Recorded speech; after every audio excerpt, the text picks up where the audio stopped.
Welcome. It's been a little while. It feels like you're my long boss. I haven't talked to you in forever. Between the two of us, man, we're vacation and travel. Whew. All right. Well, the exciting news is we're going to be moving to Wednesday nights because it just seemed like for me, Monday nights. So we're going to do Family Matters on Wednesday, same time, same place. We're going to do some things. I was just catching up with Kevin pre-game, and it's like, you know what, long lost buddies. We were just trying to catch up, but we're excited. The questions are still flooding in, so there's definitely a need for you, Kevin. And but anyway, yeah, we're moving to Wednesday nights. And same thing, go creep over Kevin W. Peterson on Instagram. He's got all kinds of information. It's been a while since I've been stalking you on Instagram, so I need to go back over there. ChronicHope.us. It's not going to, charge your credit card just by logging on. There's all kinds of free resources. There's a Chronic Hope Facebook page that they may be watching live on here. But anyway, all different types of ways to reach out to us. And if you want, keep the questions coming. We'll get to them. And you ready, Kevin? We got some good questions for you. Let me get comfortable. I'm ready. I'm past trying to stump you, so I don't think that's possible. But we'll. A lot of families need your advice here. I overheard my 16-year-old son say on the phone that he's doing K. I, of course, Googled it and see it is ketamine. Should I be worried? Yeah, tremendously. Now that also might be kratom. Just so we're, we don't know that it's ketamine. But yeah, I would definitely say if your 16-year-old son is doing anything with the symbol K. What about special K? Yeah. Oh, yeah. Right. Other than potassium, So, not to make fun of this, I think the important thing is for you to immediately set up a situation where you're going to start setting some boundaries with him, and start drug testing him, and what Jay and I always talk about is when it's marijuana and alcohol, we tend to have more of a 30-day approach. Anything else, we have an immediacy approach. So if your son is doing something with K in it, I think it's important for you to take action immediately. I would take a look at some of my stuff and start setting boundaries. And the first boundary is no drugs, no alcohol, and that no boundary matters unless there's accountability. And the accountability behind that is drug testing immediately. And I would say ketamine is probably something you're going to need to go to a facility to get drug tested for. I don't know if a home test is going to cover that. But then there's got to be consequences for testing positive. And you don't have to ground him for life. That's not, because that's not effective and it doesn't work. But what you got to do is immediately say, hey, we're going to drug test you. If you come up positive, first of all, we're going to get you some help. Second of all, until you start testing clean, there's no social life, there's no phone, there's no car, and I just make it super clear and concise. And let's just get, the sooner you start, the better you can, because let me tell you something, things aren't getting better out there. That's for sure. Well, the no phone, the one day maybe it's next week or something. We got, these kids and these phones, they're getting all the stuff. Snapchat, they're using social media. They're meeting people obviously in schools and being out and about, but it's at the local convenience store. It's good to be worried, and just so monitor phone. Snapchat, I can't tell you, nothing against that, social media, but kids, everyone I've come across, every family, every kid, say they're using Snapchat to get their stuff. So just a heads up. Oh yeah, my sister that has two now 20-year-old, and they're girls in their 20s. Actually, my niece just graduated from Vanderbilt, and we got some comments, by the way. When my nieces had their, were in high school, et cetera, and then my sister's like, "Hey, do you know what this Snapchat thing is?" I'm like, "No, tell me about it." And she described it to me. I said, "That just sounds like, pedophile and drug dealer paradise." So that just sounds like an all bad thing to me. So Gina Richardson says, "Hi, gives us some smiles. I love Gina. She's the coolest of the cool. Ketamine, kratom. I mean, they're talking about being abused. Like they're abusing really anything. So doesn't matter. And then Ben and Marissa's my pal. She said, I had no clue ketamine is an abused drug. Oh yeah, it is an abused drug. And ketamine is a horse tranquilizer. Let's just be really clear. That's where it came from. And now it is being used on a real limited microdosing basis to treat what's called TRD, treatment resistant depression. But that's not something you do at home. So let's get right. This is, I want to keep it going. I mean, there's another question that came. So I'm going to jump, but hopefully I'll be able to get back. But I was able to clean up my son's room this past week. He is 16. Well, I found an insane amount of empty Benadryl bottles and 5 to 6 cough medicine bottles as well. When asked, he said it's from the time he was sick. It's obvious. It's obvious what he's doing. And she wants she's concerned and said, like, this is obviously a abuse situation. So. Yeah. So what do the kids call that? Triple C or something? And so this is one of those situations where you need to step in immediately, just like the previous one with the 16-year-old with ketamine. And this is one of those deals where, like Jay was just talking about, you got to have total access to the phone. You got to have total access to the room. Let's be clear. It's your house. It's your room. It's not his room. And so if you suspect that he's doing something like this, which, by the way, is incredibly dangerous, right back to what we were talking about before, hit those boundaries right off the bat. When I say boundaries, I mean, hey, new rules, my son, no drugs, no alcohol, and you will be drug tested. And, we're going to find out how to drug test you for these products. And we're happy to show you how. And then there's going to be consequences. And we will offer you help at the same time. So, is there something on Chronic Hope or something? I know there's a big step with the parents, just when you said, implementing boundaries and talking with your son or daughter or anything, they get overwhelmed there. Like, is there anything as far as that initial kind of sit down talk that you can kind of advise? Sure. I mean, how I always tell people to have the conversation, especially with teenagers, is you start off with, "You're my son and I love you. And I'm concerned about what's going on here. I found this stuff and it makes me nervous. And because of that, as your parent, I'm going to take responsibility and we're going to do this, and I want to be clear. One of the things that parents nowadays tend to struggle with is you don't need their acceptance. You don't need their approval. We're not looking for their approval. What we're looking for is for you to be a parent and lay it down and say, no, we're not doing this anymore. And, it's not important that you be your kid's best friend or buddy. It's important that you be their parent and be the one that's trying to establish good boundaries. And especially when it comes to drugs and alcohol, because we all know where that ends and it doesn't end well. So that's really but you sit them down and I always tell people, don't go in with a big stick. Don't be shaming. Don't be mad. Don't be punitive. You walk in and say, I love you. You're my daughter, my son, and I'm concerned about what's going on. And because of that, this is what we're doing.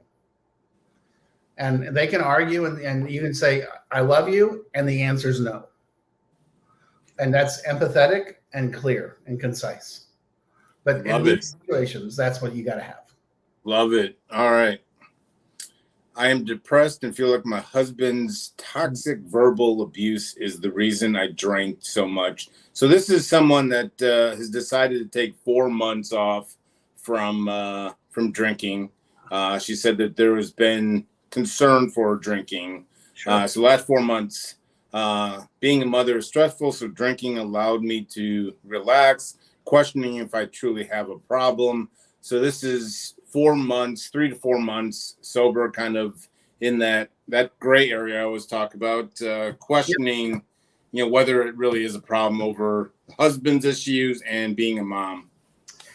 Understand that definitely having a bad marriage, is definitely not helping, and being a mom is an incredibly difficult job, and there's a lot of stress involved there, a lot of stuff going on, a lot of moving parts. Totally understand that.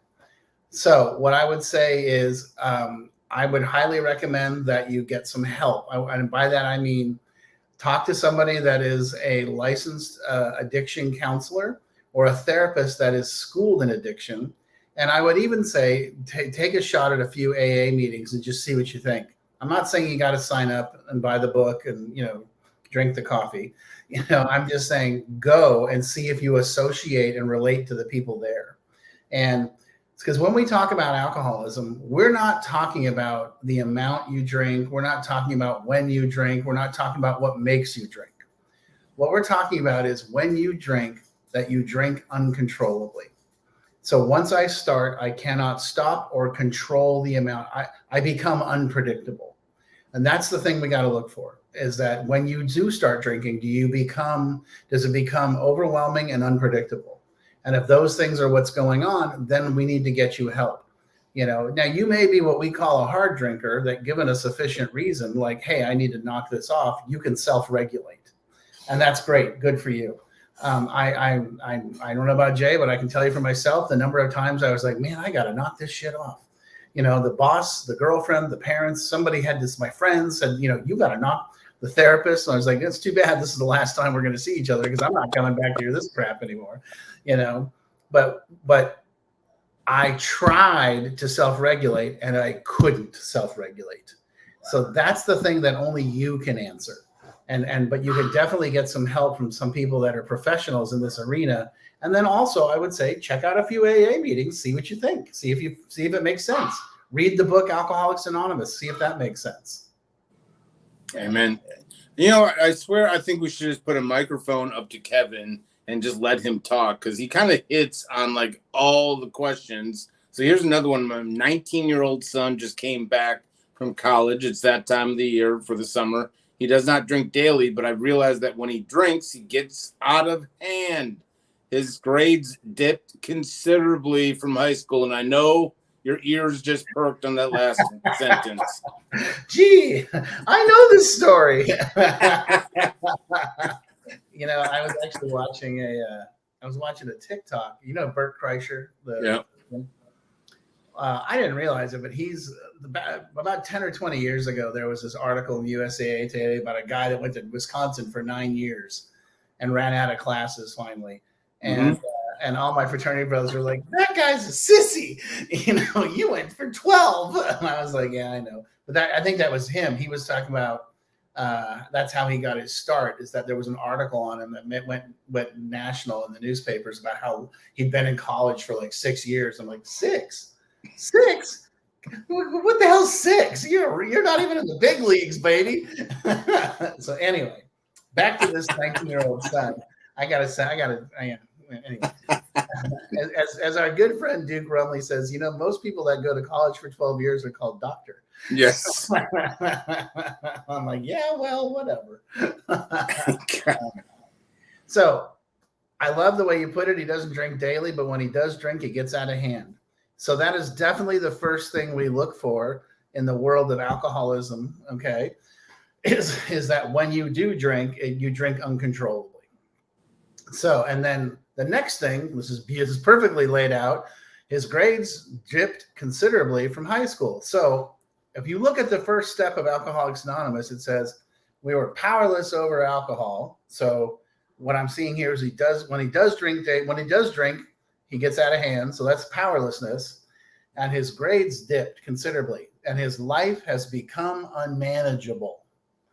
So I would say, without knowing this person or knowing the specifics of the situation, he's probably someone that at the very least should start talking to a professional, and then also take a look at a couple of young people's AA meetings. And you'd be amazed, a lot of colleges have college recovery programs.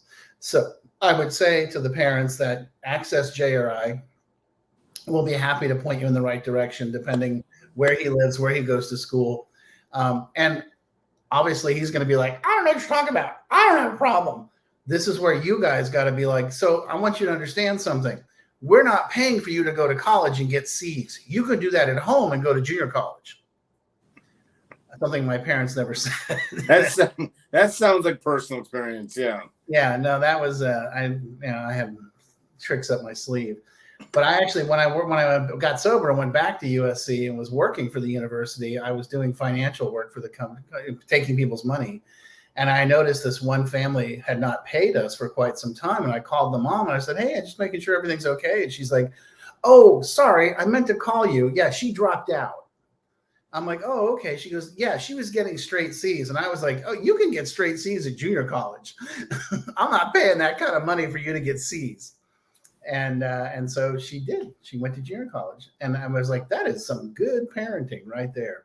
So the thing that you can do is set those boundaries and maybe say, hey, when you're here for the summer, there's no drinking. And you can start talking about how to monitor that, how to set that boundary, how to hold them accountable, and then also how to offer him a solution. Always, it's so critical to remember, you have to offer a solution and you have to offer help. If they don't choose the help, then you have the consequences. So there you go. So what I can hear some families and kids screaming. I mean, what's the line between being a college kid and an issue? Well, you know what I'm talking about. They're saying, yeah. Well, here's what I'm saying is that mom and dad, when you have someone living in your house, it's your rules. You call the shots. So, if you're not comfortable with the amount he's drinking and he gets out of hand, you need to make it clear that I would say we're going to give you a couple of weeks to get it together. And, here's what we've noticed, and we need to sit down and have a family discussion about this. And by the way, I get these phone calls all the time. I get these phone calls from some parents saying, hey, my kid, I'm really worried about my kid. And then all of a sudden the kid calls me. He's like, my mom says, I got to come see you. And I'm like, well, I don't know if you got to come see me because I actually work with the families. I don't work with the individuals, but tell me what's going on. And I'm like, well, look, let's put it to you. Let me put it this way. Do you think you can go a week without drinking? And let's see how it works. And, and I realize you're going to go hang out with your buddies and go to the bars and go do all the parties and everything. But I just want you to prove to yourself that you can control the process. If you can't, then we can take the next step. So that's really how I would start that's how I would say, how do we know that? I would say, give them a chance to self-regulate. And if they can't, then we got to reel it in. Here's a sign that I'm getting old. Like, I'm just shocked. Here's a 19-year-old and the mom and dad talking about when he drinks, it gets out of hand. I mean, I remember my mom and dad, they did their best, but they were anti-drinking, but they still let me in. That's another point. But anyway, it's just, I think sometimes I need to remind people the drinking age is 21. So right. Anyway. Yeah. My daughter is going through her men's phase, and we appreciate her admitting her transgressions to us. I love the word transgression. That's hers. She told us that she needs to make amends to some of our longtime friends. Can we say no? So here's a family. Daughter's going through the men's process, probably has got a little time, sobriety on her time, going through the steps. If you don't know the steps, 9 steps is making amends, and here's mom and dad. I've got personal experience with this, kind of the fear around going to friends and admitting wrongs. Great question. Great setup. Thank you. Here's the thing. The 9th step says we make amends whenever possible, except when to do so would injure or harm others. So what does that mean? So you're asking if she can say no. Now, if you're just ashamed of the fact that your daughter's sober, that's not a good reason. That's something you need to work through with your own professional and your own 12-step program. I would say it's more important to allow your daughter the opportunity to finish her amends. Now, that being said, situations, that caveat in amends is generally put there to be like, she's there to take responsibility for her behavior, not for yours or not for the family. So if there's something that would injure the family, and I don't mean injure in the sense of like everybody will know, that's not injury. Injury is more along the lines of, so the 4 of us broke into your cabin when we were 20, got drunk and totaled the place. And I'm going to come make amends, but I'm not going to tell you who I was with because I'm not here to rat everybody out. I'm here to take responsibility for myself. That's making amends and not injuring others. So I think it's important for you to understand that you have to take a look at it from that perspective. I mean, I would say, you might want to talk to her and say, so what is it you're doing and why are you doing it? And then have her explain it. You may not like it because it's going to make, you vulnerable. I mean, it's going to show part of your family system, but you just said these are longtime friends. They're going to love you no matter what. If she stole from them, if she broke things, if she created damage, it is her responsibility to take that on and deal with it. And if anything, those friends should probably be more along the lines of like, hey, I love the turnaround. I'll tell you, here's a story. I borrowed $500 from my dad had an employee, and his daughter and I were friends, and I used her credit card, and then I didn't pay her back for like 2 years. And, it definitely pissed my dad off. It pissed this guy off. And I ended up paying her back, and I made amends to her. And she was like, I want to be clear with you. You maxed out my credit card. And that put me in a bad situation because I was on a vacation when I had an emergency, and my dad had to wire me money. And then I was like, oh, crap, And so, I had to make amends for that also. That was me taking responsibility. And I think that's really the theme of what we're talking about here with making amends. I want you to understand how critical making amends is in the 12-step process. We lose more people at this point because they don't make their amends, or they fiddle-faddle their way through it, or they just try to find the easier, softer way. Making amends is what really separates the adults from the children in recovery. So I would not impede her process. Inventory and amends. All right, last question. Really? I've been married to an addict for 7 years. He's successful and pays all our bills on time. He snorts pills, never injects. I love him dearly when not on drugs, but we argue all the time. I am lost. And so here is a mid-20s or late 20s, I think, wife. I mean, got married young. Loves him dearly when he's sober, struggles, fights all the time, refusing to get help. Kind of this says like, hey, I'm the man of the house, paying the bills, everything's good. So someone's just trying to get kind of insight into kind of, well, you married an addict. I think it's summed up in the first sentence. Sure. So here's the thing I would say. I want you to read my book, Families in Addiction. I just really do. Because I totally understand what you're saying. This is when somebody then turns around to me and says, well, he's a functional addict or he's a functional alcoholic. She used that word. I'm sure she did. And I want to be clear, there's no such thing. Because let's read the second half of the statement. I love him dearly when not on drugs, but we argue all the time. I am lost. That's not functional. Things aren't working. Just because someone goes to their job and pays their bills doesn't make it okay. That's not a pass to use drugs and alcohol. By the way, it's a progressive disease. It never gets better. It only gets worse, so things are not going to get better. You're not going to be like, oh gosh, remember 5 years ago when you were snorting pills and you were never using a needle, He never injects. Yeah, but now, so no, the answer is no. But I also want you to understand where I come from on this perspective. It's not about you getting him to change. It's about you changing. It's about you saying, you know what, you can keep doing that, but that's not something I'm going to be party to. I am not going to participate in this process. I am not going to participate in you doing drugs because you're killing yourself and you're killing our marriage. So I want, here's the boundary. If you want to get sober, I'll help you get sober. If you don't, then we got to talk about what the next steps are. Straightforward, direct, easy. That's kind of how I roll. And I feel really strongly about that, That's kind of how this show rolls. I mean, like firing through 5-6 questions. I mean, I think just handing you a microphone, you basically answer all the questions. And it seems to think we're hitting the same themes. And so keep the questions coming. I don't care if you have the same question.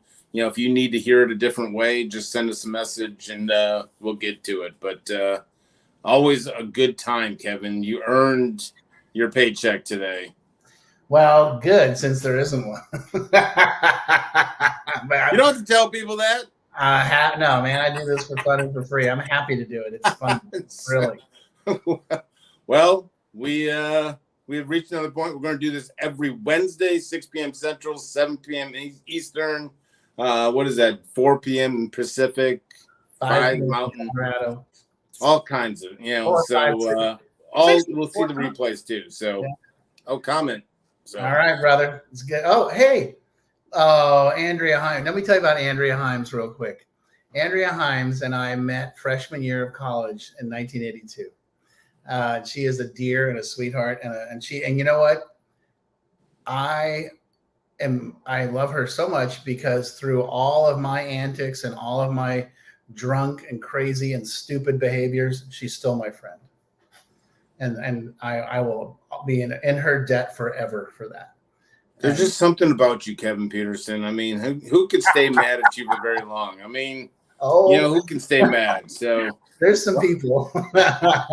Let's do this next week, Wednesday, and I will see you next week. All right, sir. Good to see. Hold on, let me respond to her.